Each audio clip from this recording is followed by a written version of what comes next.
In yesterday's video, we started things off with this topic, so today's video is part 2 to finish it off. Essentially, we are going through every single NBA team, grading their off-seasons as a whole, taking into account the trades made, free agents signed, draft selections chosen, and any other decisions they made to take into account. In yesterday's video, we went through the teams in the Eastern Conference, so if you missed that, be sure to go watch it, but today, we will be going through the teams in the Western Conference. Before we start though, it turns out a good amount of you watching right now aren't even subscribed to the channel, so if you enjoy the content, consider hitting the subscribe button, as not only does it help out a ton, but I'd also very much appreciate it. Now with that being said, let's begin.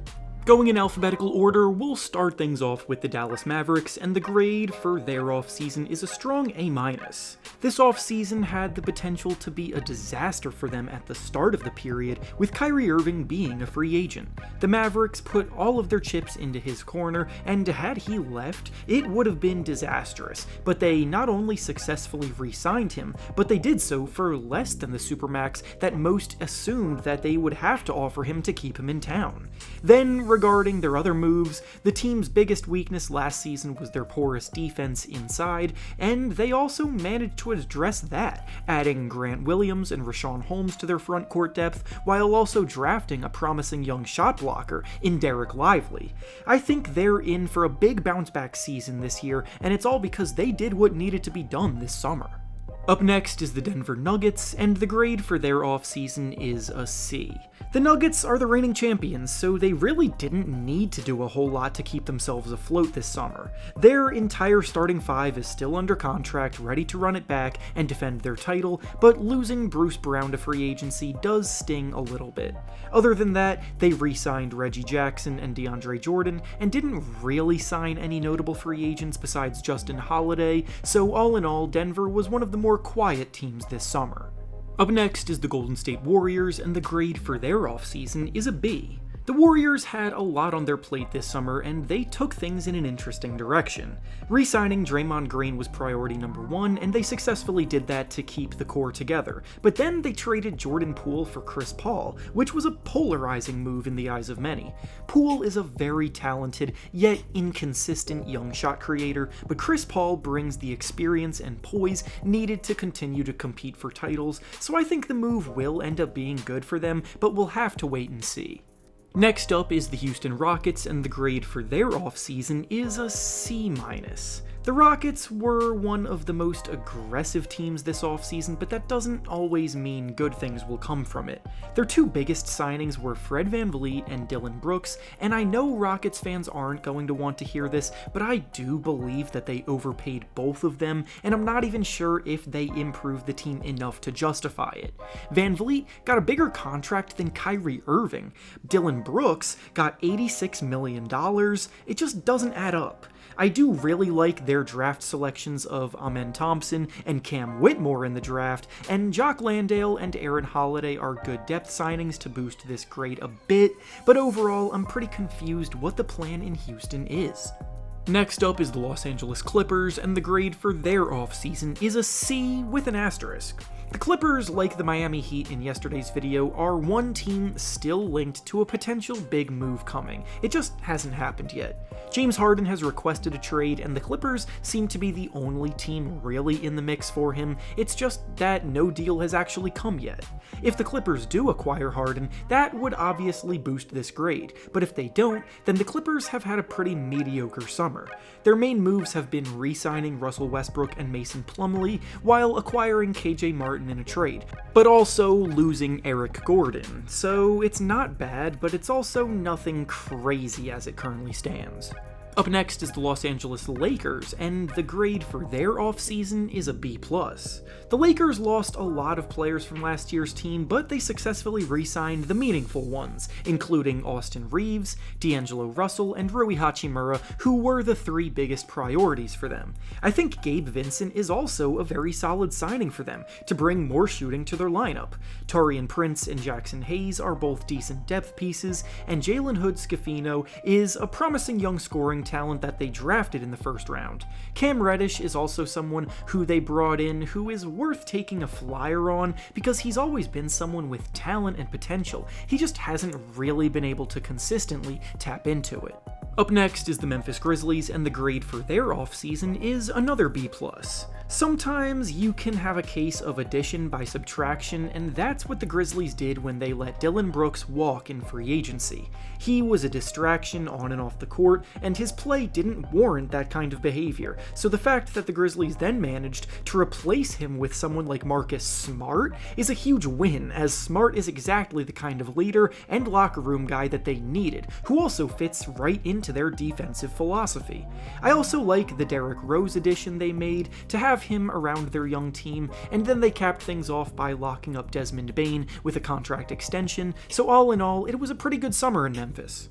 Up next is the Minnesota Timberwolves, and the grade for their offseason is a B-. Starting with the good things, taking care of Anthony Davis and Naz Reid with contract extensions keeps two of their promising young players locked up for the foreseeable future. Same with Nickeil Alexander-Walker. Besides that though, they weren't nearly as active as many thought they would be. They seemed content to run it back with their Twin Towers experiment, so both Rudy Gobert and Karl Anthony Towns are still there. Signing Shake Milton and Troy Brown were decent additions, and the rest weren't really very notable, so it wasn't great, but it wasn't a bad period for them either. Next up is the New Orleans Pelicans, and the grade for their offseason is a C+. The Pelicans were hampered by injuries this past season, but when they were healthy early on, they looked as good as anybody, so they seem to be banking on that reoccurring because they really haven't done much to improve on what they have. They drafted Jordan Hawkins, who helped lead UConn to the March Madness title this year, they signed Cody Zeller, and they gave defensive stalwart Herb Jones a contract extension, but that's really all they have to show for their offseason work. Up next is the Oklahoma City Thunder, and the grade for their offseason is a B. I think the Thunder are in for a huge breakout this upcoming season, but it's not necessarily because of any big splashes they made this summer. They get Chet Holmgren healthy this year, which will be a huge boost, but he was drafted last year, so he doesn't factor into this grade. This summer, the team bought low on players like Ty Washington and Usman Garuba via trade, they brought over EuroLeague MVP Vasily Micic, and they also traded for Victor Oladipo and Davis Bertans. These aren't the kind of moves that jump off the page at you, but considering where the Thunder are at in their rebuild, it's a bunch of solid moves that fit their timeline. Up next is the Phoenix Suns, and the grade for their offseason is a solid A. The list of moves that the Suns made is way too long to go all the way through, so I'll give the brief synopsis. They started by trading for Bradley Beal to form a big three of stars as talented as any team in the NBA, but when they did it, most assumed that they would have zero depth around them. They then pulled off an incredibly impressive free agency period, bringing in capable role players like Eric Gordon, Keita Bates-Diop, Drew Eubanks, Kamezi Metu, and Yuta Watanabe, plus they re-signed Josh Okogie, who provided stout perimeter defense for them last season with an improving perimeter jumper. On paper, they're probably the favorites to win the West right now. That's how good their summer has been. Up next is the Portland Trail Blazers, and the grade for their offseason is a B- with an asterisk. The Blazers on paper have had a pretty solid offseason, all things considered, but when you take into account the full context of what's going on, this grade could change in a variety of ways before the start of the new season. Landing Scoot Henderson with the third pick in the draft, I believe, will prove to be a phenomenal selection. They re-signed Matisse Thybulle to a modest per-year salary, which is a win, but they also gave Jeremy Grant a $160 million deal for 5 years, and after Damian Lillard requested a trade, that signing looks a lot worse. Obviously, Lillard is putting pressure on the team to trade him to Miami for pennies on the dollar, so this grade could decrease if the front office caved to that request. However, if they manage to get a third team involved, balance out their return a little bit, and conduct a lucrative trade beneficial to everyone involved, then they could get an even better grade. Up next is the Sacramento Kings, and the grade for their offseason is a B-. The Kings are another team where a lot of their work came in just re-signing their guys, having given Domantas Sabonis, Harrison Barnes, and Trey Lyles contract extensions. Then they also signed Nerlens Noel for cheap and gave up a few second-round picks in a trade for Chris Duarte. They clearly feel comfortable with the team that they have, and after finishing top 3 in the Western Conference standings last year, they have good reason to. Next up is the San Antonio Spurs, and the grade for their offseason is an A. This may seem lazy, but the second that the Spurs won the draft lottery with the rights to draft Victor Wembanyama, they aced the offseason. Wembanyama has been hyped up as a prospect to a historic degree, and if he lives up to the hype, he could be an all-time great in the making.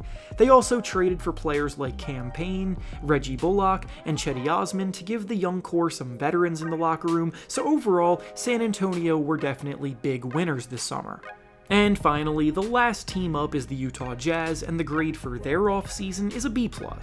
The Jazz started the period off by acquiring John Collins in a trade that seems like the ultimate buy low deal.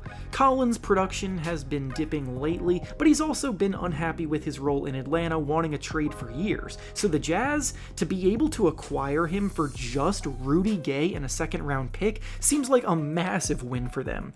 They also drafted Keontae George, who looked very good in the Summer League, along with potential 3-and-D wing Taylor Hendricks, so they drafted pretty well. They made a very good trade, and things continue to trend up for them in their post-Donovan Mitchell and Rudy Gobert era. And with that being said, that's all I have for you today. Make sure to like the video, subscribe to the channel, and comment down below how you would grade these teams' off seasons. Thanks for watching, and I'll see you all next time.